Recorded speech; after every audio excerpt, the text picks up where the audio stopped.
aqui apresentar, no âmbito desta mesa, que é do planeamento clássico ao planeamento colaborativo, uma experiência que nós desenvolvemos no Distrito de Viseu, tentando focar um pouco exatamente nas questões de planeamento. Ou seja, eu estruturei a apresentação porque pensei que várias pessoas poderiam não conhecer a iniciativa numa pequena apresentação da iniciativa, mas gostava de reservar, então, para o fim, o que é que foi diferente ao nível do planeamento nesta experiência que nós desenvolvemos, para podermos um pouco refletir como podemos mudar os paradigmas do planeamento e, no meu caso, também do projeto. Ora, a iniciativa que eu trago aqui chama-se Terra Amada. É uma iniciativa que foi feita no âmbito do mestrado integrado em Arquitetura da Universidade Católica do Polo de Viseu, por isso nós atuávamos no Distrito de Viseu, e basicamente centrava-se no desenvolvimento de ações de voluntariado que estavam abertas na sua organização e participação a alunos de arquitetura e posteriormente de engenharia civil de Portugal, mas também do estrangeiro, que quisessem vir colaborar e que se centrava em fazer intervenções de conservação e reabilitação em ambiente rural. Nós tínhamos um conjunto de objetivos de vária ordem. Por um lado, havia um sentimento de dar um pouco para a comunidade. Nós estávamos num sítio do interior, numa cidade do interior, tínhamos uma relação muito próxima com a própria cidade, com as instituições, com as populações. Os alunos eram maioritariamente daquele distrito e então havia uma vontade bastante grande de retornar, de dar algo, de aprofundar este enraizamento que nós temos com a própria comunidade. Por outro lado, nós tínhamos a noção da fragilidade destes territórios, ou seja, embora a cidade em si seja uma cidade com uma dinâmica demográfica ainda muito forte, toda a envolvente rural está em grande perda, além de ter grandes recursos, nomeadamente a nível cultural, patrimonial, de conhecimento, de saberes. Tem imensos recursos, mas está a despovoar e está a degradar-se a uma velocidade muito grande.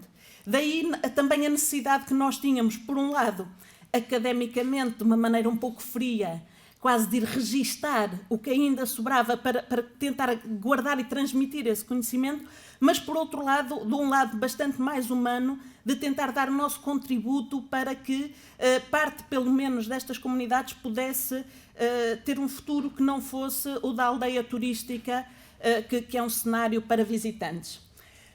Por outro lado, nós sentíamos que havia uma falha grande no ensino, no nosso caso da arquitetura, mas sentimos que isso se poderia estender a outras disciplinas, e isso aconteceu porque logo no segundo ano da iniciativa o Politécnico associou-se a nós com os cursos de Engenharia Civil, porque sentiram a mesma necessidade, que é o grande desfazamento entre o que nós ensinávamos formalmente na universidade e a vida real.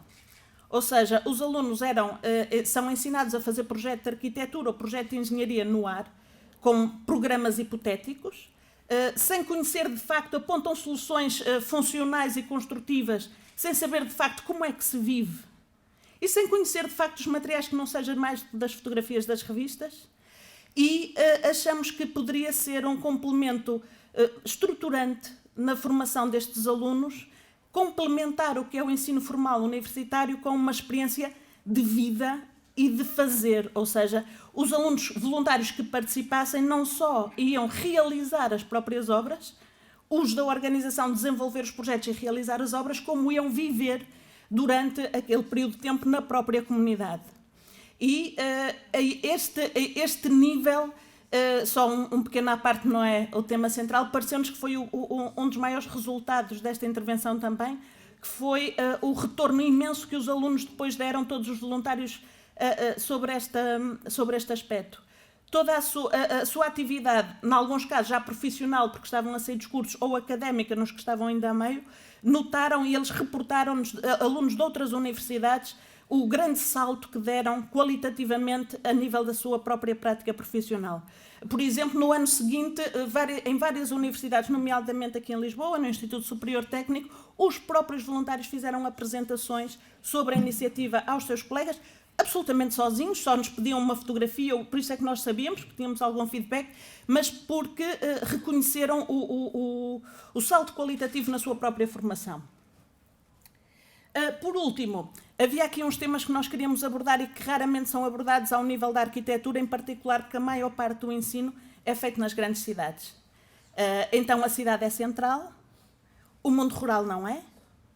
E, por outro lado, quando se fala de património, que hoje já se fala muito mais do que na minha altura, que eu não tive nenhuma cadeira sobre património, nem reabilitação, por exemplo, hoje em dia já existe, mas mesmo assim normalmente estamos a falar de património um pouco mais, se não erudito, urbano.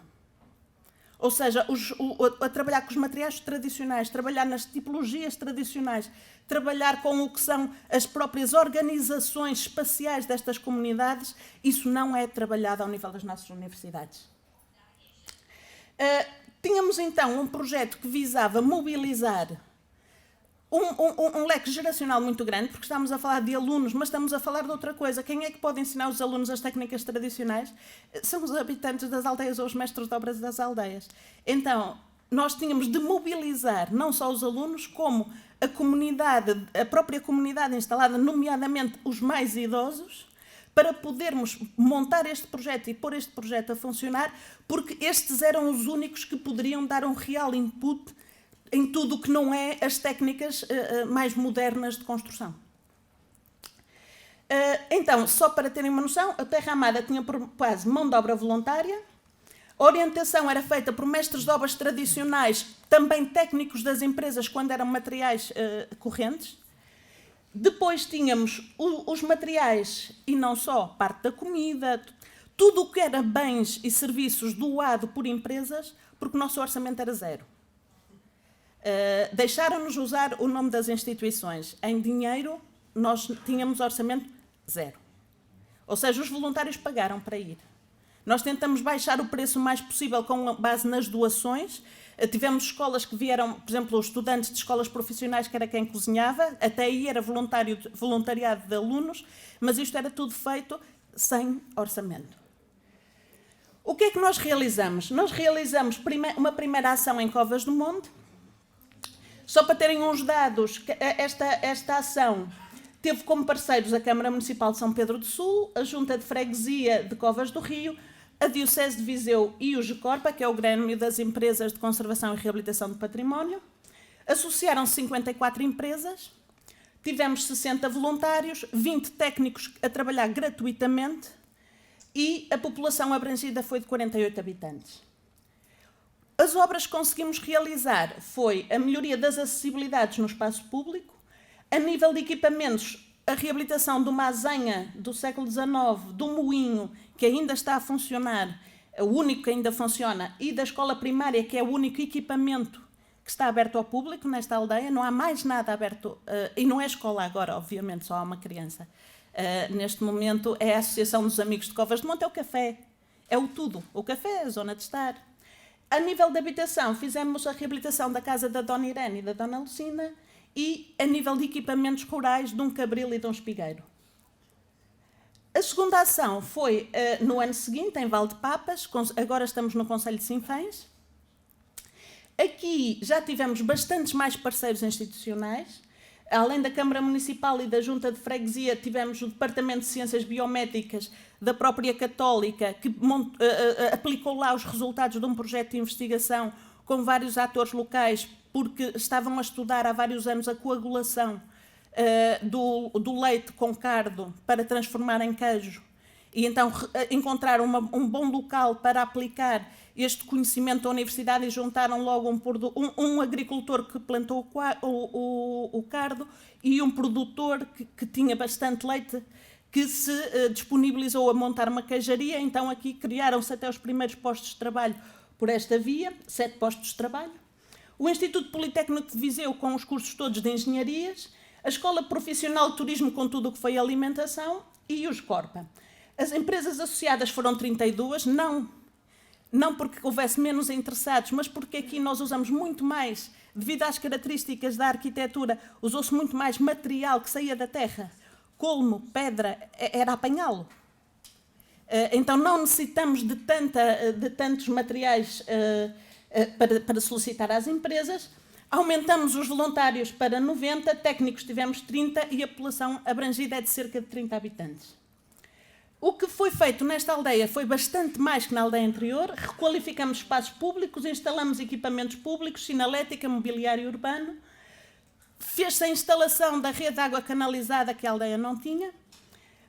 Ao nível dos equipamentos com valor patrimonial, tínhamos um moinho de água, vários espigueiros, a eira e a forja, várias habitações, e ao nível das atividades económicas, a queijaria que falei há pouco, o campo de cardo e uma casa-ateliê de artesanato, e deixamos ainda para a Câmara Municipal o projeto do centro interpretativo, da Casa do Forno e de um alojamento local. Só vou passar agora rapidamente algumas imagens para chegar às conclusões sobre o projeto. Aqui são algumas imagens de espaço público, isto é a questão das acessibilidades, o que foi feito a este nível, os equipamentos que existiam e como ficaram depois. Aqui é a água a chegar à aldeia, a azenha, a forja, aqui é o cabril. Aqui temos o espigueiro, nomeadamente um que caiu enquanto a gente estava lá a iniciar os trabalhos. A habitação da Dona Irene.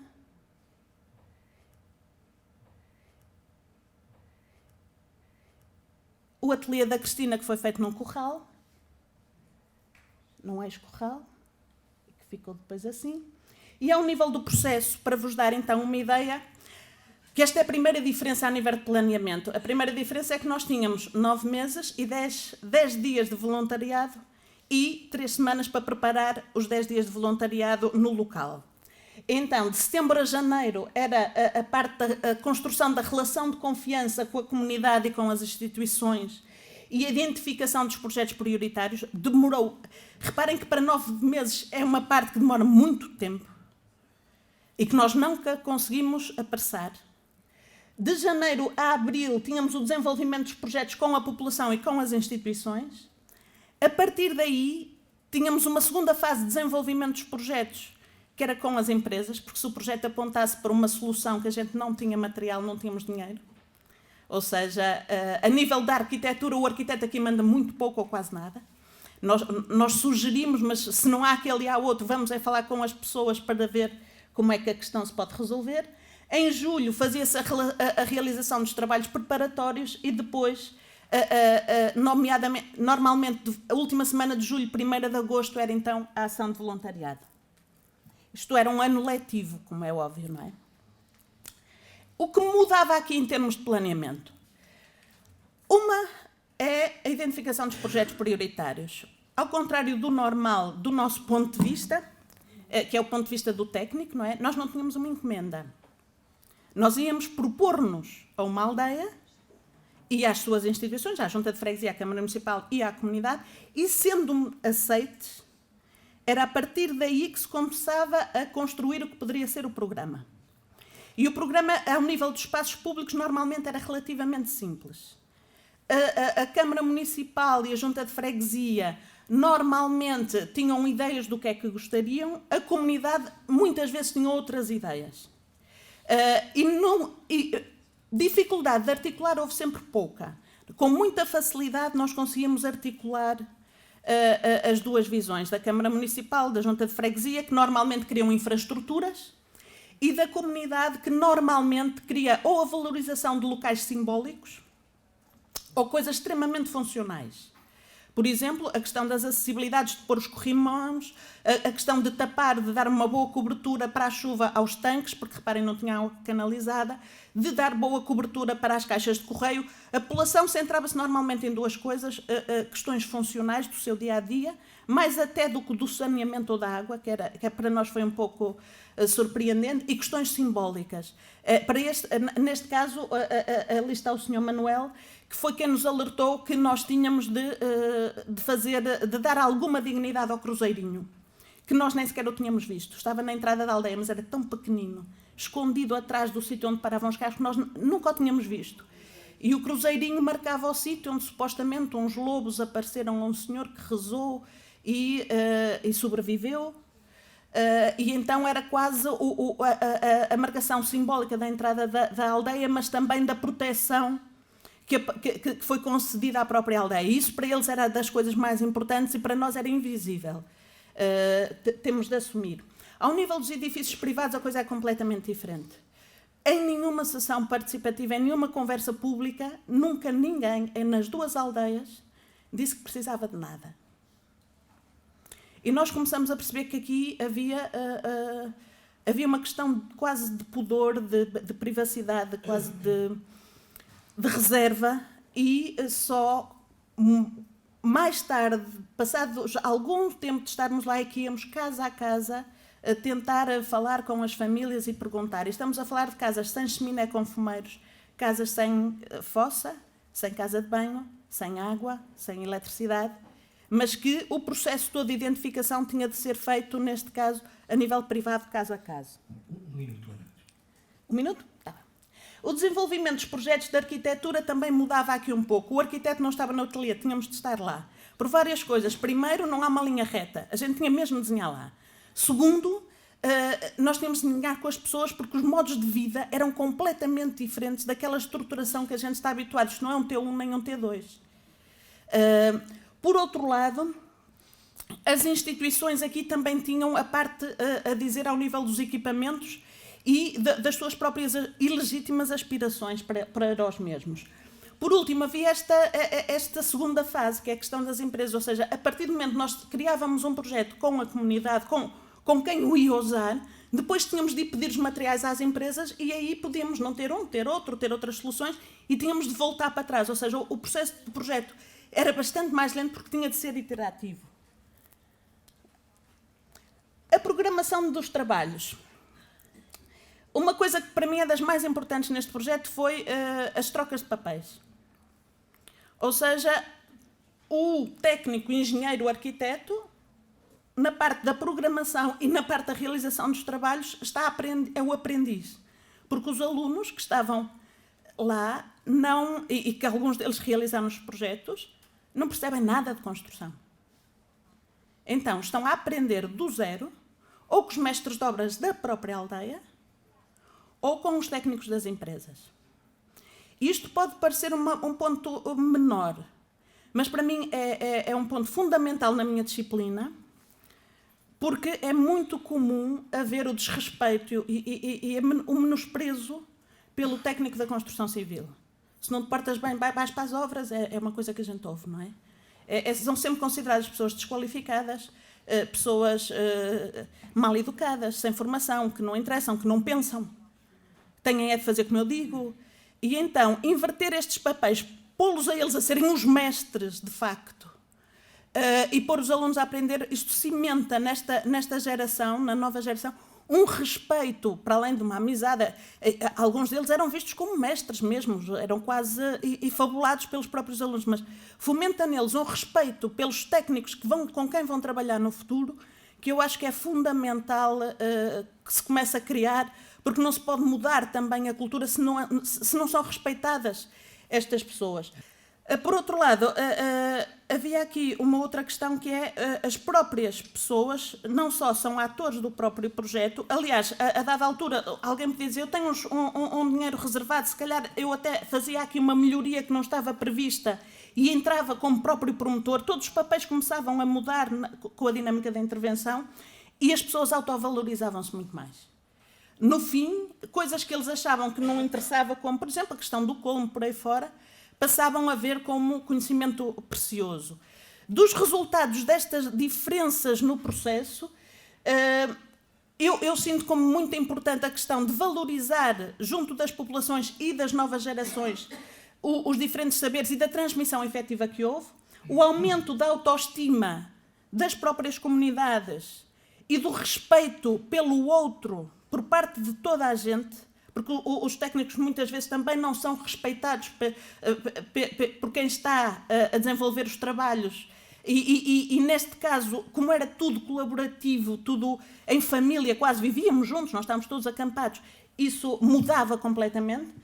Houve claramente um aumento de conhecimento técnico e científico, houve vários artigos, teses, dissertações de mestrado que foram produzidas por aí fora. fortalecimento dos laços comunitários, foram criadas novas associações, a população está a mobilizar-se para projetos futuros e os próprios alunos de outras universidades estão a tentar replicar ou adaptar esta iniciativa noutros lados. Muito obrigado.